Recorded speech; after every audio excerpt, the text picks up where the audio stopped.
হে বাংলার প্রিয় ভক্তগণ, আপনাদের জন্য আজকে আমি নিয়ে এসেছি এমন একটি ভিডিও, যে ভিডিওটি দেখলে আপনাদের চোখ খুলে যাবে। আপনারা শ্রীকৃষ্ণকে ভগবান মানছেন, ব্রহ্মা বিষ্ণুকে ভগবান মানছেন, দেবদেবীর পূজা করছেন, কিন্তু সুপ্রিম গডকে সে বিষয়ে অনেকের জানা নেই। আজ দীনকৃষ্ণ ঠাকুর এবং জগৎগুরু তত্ত্বদর্শী সন্ত রামপাল মহারাজের মধ্যে একটি বিরাট জ্ঞান চর্চা হবে। সেখানে প্রমাণিত হবে প্রকৃত ভগবানকে বা সুপ্রিম গডকে। এই ভিডিওটি আপনারা শেষ পর্যন্ত দেখবেন এবং ভিডিও শেষে সুন্দর করে একটা কমেন্ট পাঠাবেন যে আপনাদের রায় সর্বোপরি, কারণ এই রায়ের জন্য আমি ভিডিও প্রস্তুত করি আর আপনাদেরকে সত্য দেখানোর জন্যই আমার এই চ্যানেল আমি চালাই। আমার উদ্দেশ্য মহৎ, তাই আপনাদের মতামত আমাকে জানতে হবে। সৎ সাহেব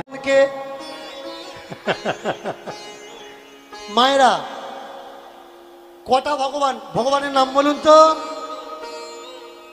কৃষ্ণ ভগবান। ভগবান কটা? একটাই ভগবান।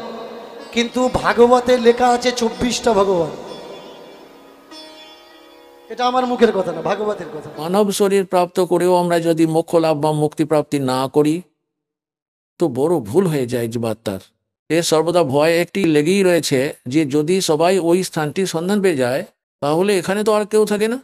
পরমাত্মার বিষয়ে বেদে তো সশরীর লেখা আছে, নর আকার লেখা আছে। ওই পরমাত্মা উপরের লোকগুলির মধ্যে থাকেন আর ওখানে রাজার মতো সিংহাসনের উপর বিরাজিত রয়েছেন। ভাগবতে লেখা আছে 24টা ভগবান। কেউ কেউ 26টা ভগবান বলছে, কেউ কেউ 25টা ভগবান বলছে। এবার আপনি কি করে বলবেন কোন ভগবান অরিজিনাল ভগবান?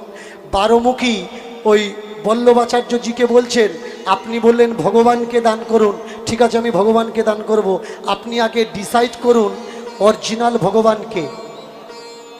বলে অরিজিনাল ভগবান কৃষ্ণ, অরিজিনাল ভগবান হচ্ছে কৃষ্ণ, অরিজিনাল ভগবান কৃষ্ণ।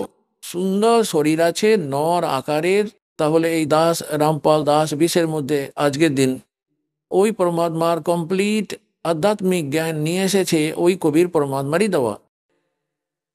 পরম পিতা পরমাত্মা পূর্ণ ব্রহ্ম সর্বশ্রেষ্ঠী রচনাকার কবি পরমেশ্বরজির অসীম দয়াতে আপনারা সর্বপূর্ণ আত্মাগণ সৎসঙ্গ শুনছেন। জগৎগুরু তত্ত্বদর্শী সন্ত রামপাল মহারাজজির মঙ্গল প্রবচন আপনারা শুনছেন।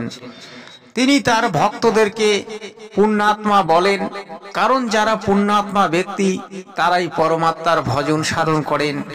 আর যারা এখানকার ভজন সাধন করেন অর্থাৎ কৃষ্ণ, শিব, ব্রহ্মা, বিষ্ণু, মহেশ, কালী, মাসান, শ্মশান, তারা কিন্তু এই লোকেরই ভজনা করেন, তারা মোক্ষ লাভের সাধন ভজন করেন না।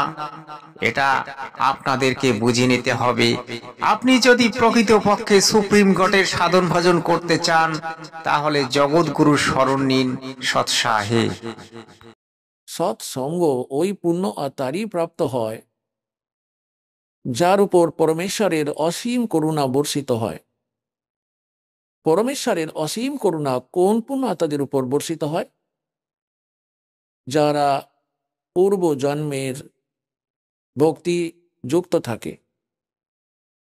অরিজিনাল ভগবান কৃষ্ণ কেন? কেউ কেউ বলে ভগবানের নাকি আধার কার্ড নেই, ভগবানের নাকি ভোটার কার্ড নেই, বিশ্বাস দিয়ে মন থেকে ভগবানকে মানতে হয়। আমি বলবো ভগবানের কাছে আইডেন্টি আছে। সেই আইডেন্টিটা কি? যেদিন ভৃগু মুনির উপরে সমগ্র পৃথিবীর ঋষি মহাশিরা চাপ দিল যে কে ভগবান তুমি প্রমাণ করে দাও। প্রিয় দর্শকগণ, তাহলে এবার দীনকৃষ্ণ ঠাকুরের মুখ থেকে শোনা যাবে যে ভৃগু মুনির উপর যে চাপটি দিয়েছিল সেই চাপটির জন্য তিনি কোথায় কোথায় গিয়েছিলেন, ভগবান পরীক্ষা করে নিয়েছিলেন। সেই পরীক্ষাটি এবার আমরা জানব। সৎ সাহেব ভৃগু মুনি প্রমাণ করার জন্য চলে গেল প্রথমে ব্রহ্মলোকে। সরাসরি গিয়ে পিতামহ ব্রহ্মার বুকে লাথি মারলেন। পিতামহ ব্রহ্মা বলে ভস্ম করে দেবো। ভিখু বলে দাঁড়াও দাঁড়াও দাঁড়াও, লাথি মারলে কেন? বলে মর্তে ঋষিরা, সাধারণ মানুষরা আমাকে পাঠিয়েছে কে ভগবান প্রমাণ করার জন্য। আপনার বুকে লাথি মেরে দেখলাম আপনার রাগ আছে কিনা। জন্মের শুভ সংস্কারের আধারে প্রাপ্ত হয়ে থাকে, অন্যটি টার্ন ওয়াইজ হয়ে যায়। একটি বিধান আছে প্রভুর, পরমাত্মার, যে প্রত্যেক জীবাত্মাকে 84 লক্ষ প্রকারের প্রাণীদের জীবনগুলির মধ্যে একটি পুরো চক্র লাগানোর পর একটি মানব শরীর অবশ্য প্রাপ্ত হয়ে যায়। রাগ থাকবে না সেই ভগবান, অক্রোধ ভগবানও প্রথম স্বরূপ, যার ভিতরে রাগ নেই, প্রথম রূপ তিনি ভগবান। পিতামহ বললে, ব্রহ্মা বলবে, এই বুঝতে পারিনি, এক কাজ কর আর একবার মার বাবা। বললে একবারে প্রমাণ পাওয়া হয়ে গেছে, দ্বিতীয়বার আর নাটক করা লাগবে না। এবার পিতামহ ব্রহ্মা চলেছে পেছনে পেছনে, যে কে ভগবান তাহলে দেখি। চললো কোথায়? শিবলোকে। আর যে ওই পবিত্র 4টি বেদ রয়েছে ওইগুলি ভগবান প্রদত্ত, কবির ভগবান প্রদত্ত, কবির ভগবানের পাঠিয়ে দেওয়া আধ্যাত্মিক জ্ঞান ওইগুলি। এই কাল পঞ্চম বেদটিকে বিনষ্ট করে দিয়েছিল, যেটিকে সূক্ষ্ম বেদ বলা হয়, যেটিতে আসল তত্ত্বজ্ঞানটি রয়েছে। সেটির অভাব পূরণ করার জন্য, যেটি অভাবে আমরা এখানে খুঁজে বেড়াই হন্যে হয়ে, সেটি পূর্ণ করার জন্য পরমাত্মা স্বয়ংই চলে আসেন। শিব লাথি খেলো, লাথি খাওয়ার পরে সেও 3 নাম্বার চোখটা খুলে বসে বললে, শান্ত হও জগদীশ্বর জগৎপতি পশুরাজ, শান্ত হও পশুপতি, শান্ত হও। বলে লাথি মারলি কেন? বলে ভগবান কিনা চেক করার জন্য। ব্রহ্মা বললে, আমিও ওই জ্বালায় ঘুরছি। শিব বললে, তাহলে বাবা আর একবার মার। বললে এখন আর হবে না। শিব বলছে, তাহলে চল দেখি কে ভগবান, তোদের পিছনে পিছনে আমিও যাই। পরমাত্মাকে তো আজকের দিন পর্যন্ত যত সমস্ত ঋষি মহর্ষি, যত সমস্ত সদ্গ্রন্থ আছে, যত সমস্ত ঋষি মহাঋষি ছিলেন, ওনারা সবাই নিরাকার বলেছেন, যে ওনার কোনো আকৃতি নেই। আর যত সমস্ত ধর্মগ্রন্থ আছে তাতে তো পরমাত্মাকে সাকার বলা হয়েছে, নর আকার বলা হয়েছে, সশরীর বলা হয়েছে, তার নাম কবির বলা হয়েছে। চলে এসছে বিষ্ণু লোকে। বিষ্ণু নিদ্রায় মোহিত ছিলেন। ভৃগুমুনি কোনো দিকে না তাকিয়ে সরাসরি গিয়ে বুকে লাথি মারলেন। ঘুমন্ত অবস্থায় দুটো পাকে চেপে ধরলেন বিষ্ণু, ধরে বললে, ভৃগু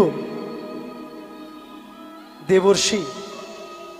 প্রিয় দর্শকগণ, আপনারা শুনছেন দীনকৃষ্ণ ঠাকুর মহাশয়ের কথা কীর্তন এবং জগৎগুরু তত্ত্বদর্শী সন্ত রামপাল মহারাজের মঙ্গল প্রবচন।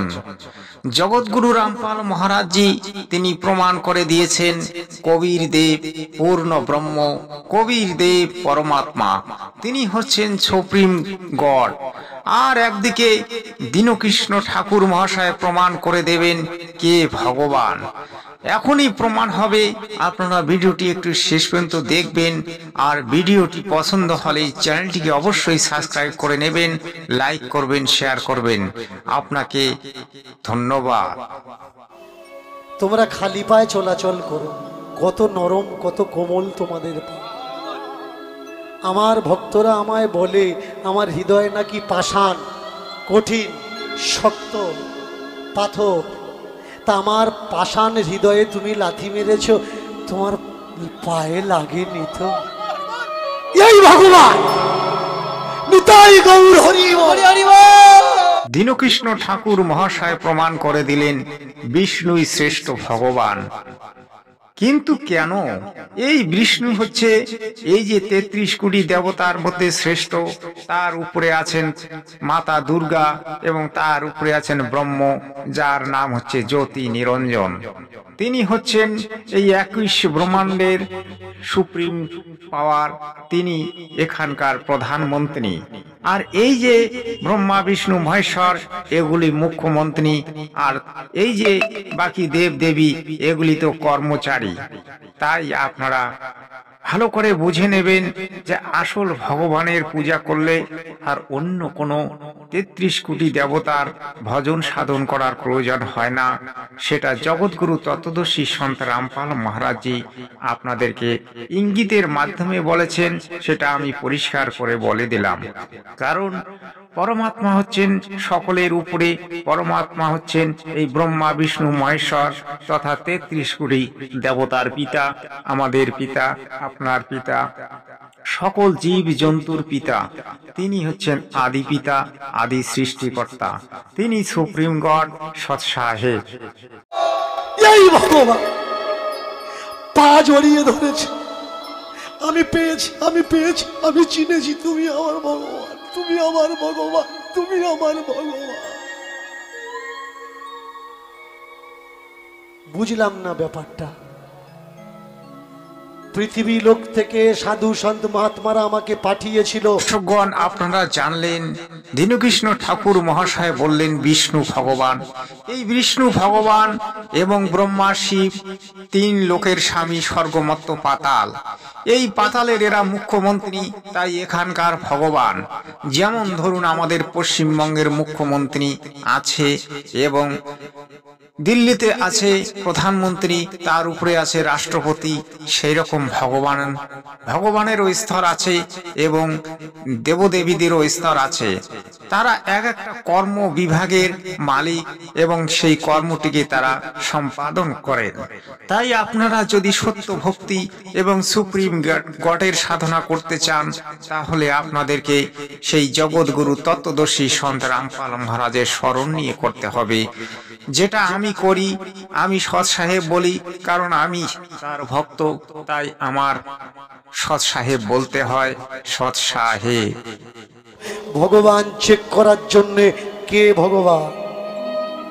ব্রহ্মার বুকে লাথি মারলাম, সে ক্রোধ দেখালো। মহেশ্বরের বুকে লাথি মারলাম, সে ক্রোধ দেখালো। এখন আপনার বুকে লাথি মারলাম, কিন্তু আপনি প্রেম দেখালেন। পরিস্থিতিতে যে প্রেম দেখায় সেই তো ভগবান। দর্শকগণ, এই ব্রহ্মা বিষ্ণু মহেশ্বর হচ্ছে তিন গুণের অধিকারী, সত্য রজতম। এই ত্রিদেবের যে ভক্তি করবে সে জীবনে কোনোদিন মুক্তি পাবে না। সে তিন গুণের মধ্যে থাকবে, সত্য রজতম। সত্য গুণ হচ্ছে মায়া, আর রজগুণ হচ্ছে কামনা বাসনা, আর তমগুণ হচ্ছে সেই অন্ধকার, যাকে আপনি বলতে পারেন অজ্ঞানতা। এই অজ্ঞানতা আর কামনা বাসনা আর মায়ার মধ্যে থেকে আপনি এখানেই গড়াগড়ি খাবেন, কিন্তু কোনোদিন সত্য ভক্তি পাবেন না, কোনোদিন মুক্তি পাবেন না, কোনোদিন সঠিক শাস্ত্র জ্ঞানও আপনি জানতে পারবেন না, কারণ আপনাকে এরা ভ্রমিত করে রেখে দেয়।